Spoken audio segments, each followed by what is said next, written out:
soyez à nouveau les bienvenus dans la formation Supply Chain Management édition 2024-2025. Donc, nous sommes en train de rentrer progressivement dans le vif de notre cours. Aujourd'hui, c'est la présentation de 5 modules. Nous avons 5 modules repartis pour 5 semaines. 5 modules repartis pour 5 semaines que nous allons traiter durant cette formation.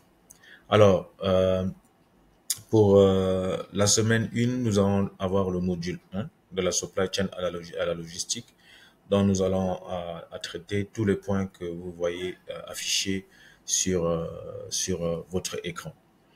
La semaine 2, ce sera consacré essentiellement à la gestion des achats.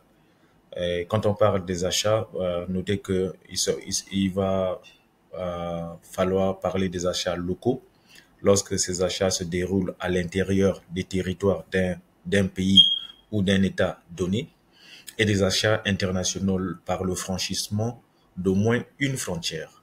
Quand vous franchissez au moins une frontière dans la conclusion de votre achat de vente, vous parlerez de achat à l'international. Alors c'est de ça que nous allons nous focaliser pour pouvoir traiter. Donc les achats locaux et les achats à l'international. Donc nous allons parler de tous les différents concepts, les termes techniques que nous allons nous efforcer de développer. Donc voilà, tous ces concepts que nous allons développer, le transfert des frais et des risques essentiellement. Donc dans la semaine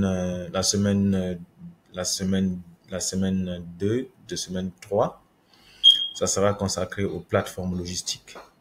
Nous allons définir les termes clés, les termes techniques. Nous allons parler de l'organisation de l'entrepôt, etc.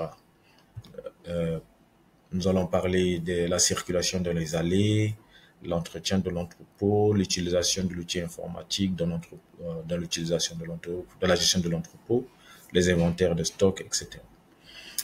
Dans le module 4, nous allons parler des indicateurs de performance ou les KPI. Généralement, en fait, ces KPI-là ne devraient pas faire objet de module 4, mais nous les avons formulés en module 4 et nous allons nous rencontrer en présentiel pour pouvoir parler en profondeur de ces KPI. Et enfin, dans le module 5, nous allons parler de la réalisation des opérations douanières. Donc, le caractère de la déclaration en douane, qu'est-ce que c'est que la procédure des 48, les principaux éléments de la déclaration en douane, les origines de la marchandise. Alors, je tiens à attirer votre attention ici sur les origines de la marchandise en douane, dans la déclaration en douane. L'origine d'une marchandise dans la déclaration en douane est très, très, très capitale. Lorsque vous vous trompez sur la déclaration de l'origine de la marchandise, cela entraîne automatiquement un contentieux au niveau de la douane. La douane va penser que vous allez faire une fausse déclaration pour pouvoir échapper au paiement de la dette douanière. Alors, et quand vous rentrez en contentieux en douanier, ça coûte énormément de l'argent à votre entreprise. Donc, faites attention à ce niveau-là. L'attribution de l'origine. Comment attribuer une origine à une marchandise? Nous allons voir tout cela. La valeur en douane, qu'est-ce que c'est que cela? Et donc, voilà, en quelque sorte, de quoi il va s'agir durant toute cette formation que nous allons avoir au cours de cette édition. Merci encore une fois. À la prochaine séance pour entamer notre cours à proprement parler. Portez-vous bien. Ciao.